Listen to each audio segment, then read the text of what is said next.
Look, it makes sense as you look at your portfolio and you're moving towards retirement. How soon do you start putting the triggers in place where you start moving whatever wealth you've accumulated into slightly, lesser riskier asset classes?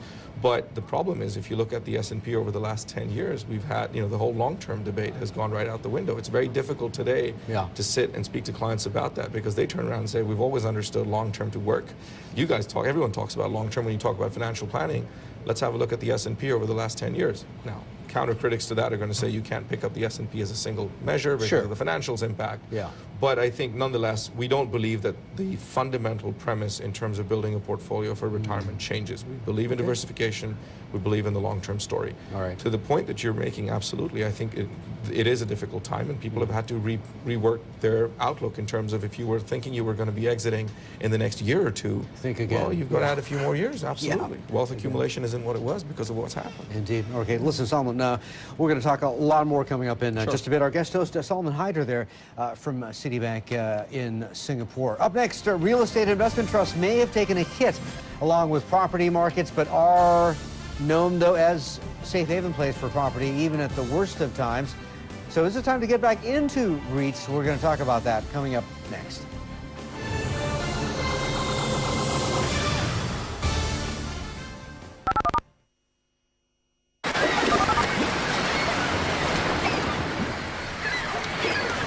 It's filled with surprises, yet with a touch of the familiar.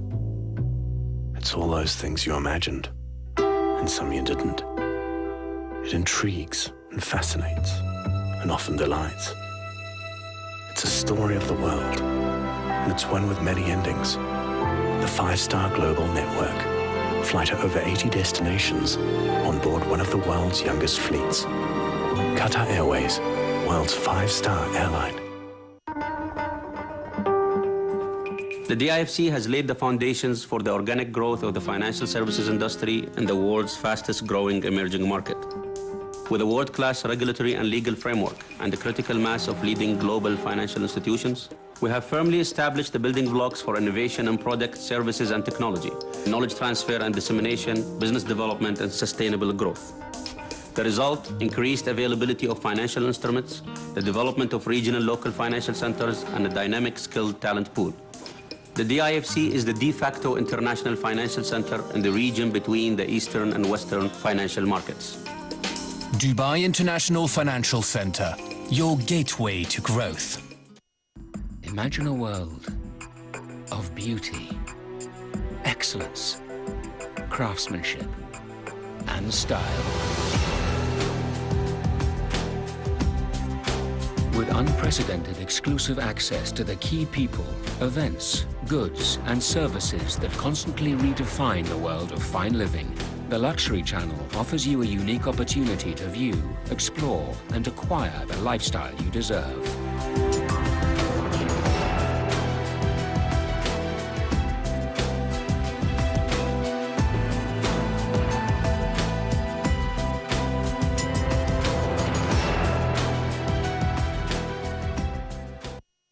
On the next CNBC's Cash Flow, Hong Kong's recession-hit economy is likely to see further contraction when it reports Q1 GDP.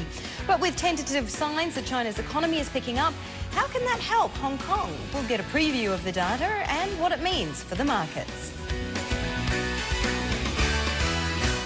It's time to get in the game. Squawk Box, where business turns first. Tonight at 7, only on CNBC. Yes, thank you. Here we go. Thank you. This is CNBC.com News Now. All eyes are on Mizuho Financial after reports said the Japanese bank plans to raise about $8.4 billion by the end of September. Japan's machinery orders slid 1.3% in March, suggesting that a recovery in capital spending may be delayed. And the FT says Toyota is planning one of the most drastic management shakeups in its 70-year history next month when the grandson of the company's founder takes over the company's helm. You can find these stories online at CNBC.com.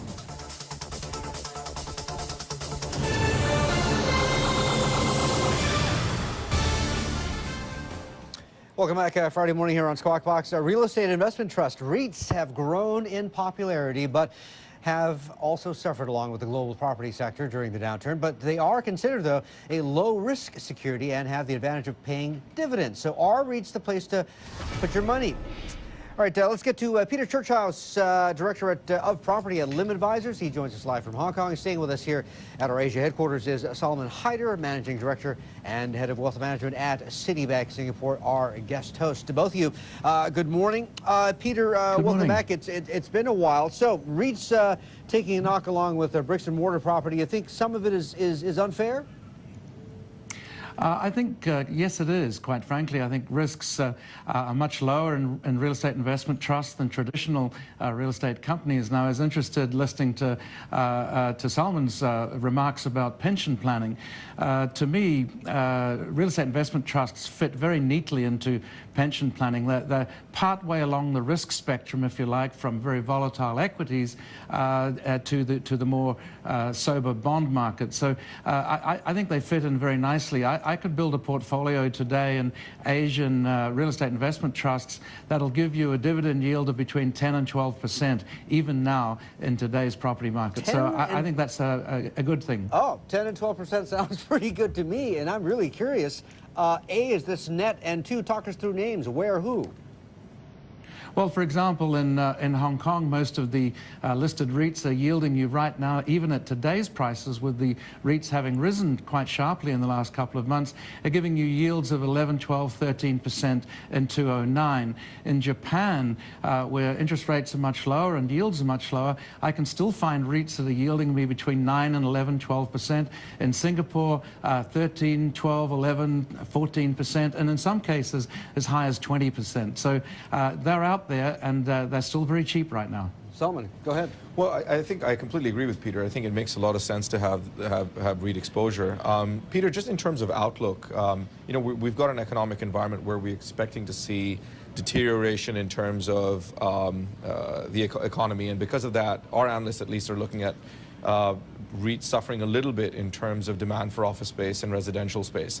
Asia, far more resilient, but any concerns there in terms of how you look at the rest of 2009 for REIT exposure? Oh, absolutely. I think quite clearly the office markets in just about all of our major markets are trending downwards right now, both in terms of rents and in terms of asset values. The residential market's probably a little bit more stable, and you're seeing that reflected in the performance of the Japanese residential REITs in the last couple of months have actually picked up very, very nicely indeed. But absolutely correct.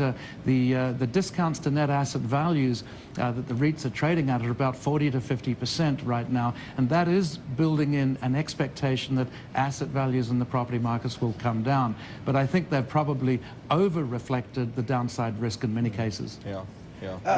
Which seem to be. I think that's interesting because in light of how I wanted to pick on your intellect a little bit more in terms of, I saw a research note that just came out of Citi about the Shanghai test case for REITs, because they're setting up a REIT structure in Shanghai, looking at, I think, the Pudong area and seeing how they securitize that, and I think they're still trying to see whether it'll go a debt-like structure, an equity-like structure in terms of ownership of the underlying properties.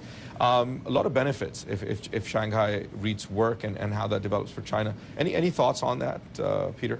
Oh, absolutely. I think REIT industries tend to develop out of distress in real estate markets. If you look at the Australian REIT industry, it grew very rapidly out of the distressed system real estate assets in the late 80s, early 90s. The same in the US, and I think in China you're going to see a lot of distress in real estate assets as well. So as these things come onto the books of the banks with people who can't repay debt and so on, securitizing these into portfolios of real estate trusts is it really does meet a need here. And secondly, I think it also feeds very well into the growing pension issues that we're seeing in China, the need to provide for pensions over the long term. So I think the REIT structure will work very, very well in China in the long term. We'll be watching. Interesting stuff. Peter, great to talk to you, sir, as always, and very useful. Peter Churchhouse, Director of Property at Lim Advisors up in Hong Kong, and we need to say thank you, also goodbye to our guest host, Solomon Hyder, Managing Director, also Head of Wealth Management at Citibank in Singapore. Okay, we're counting down the start of Hong Kong trade now, 9.5 minutes away. We'll help you get set up for a trade for the Hang Seng this Friday when we come right back. Don't go away.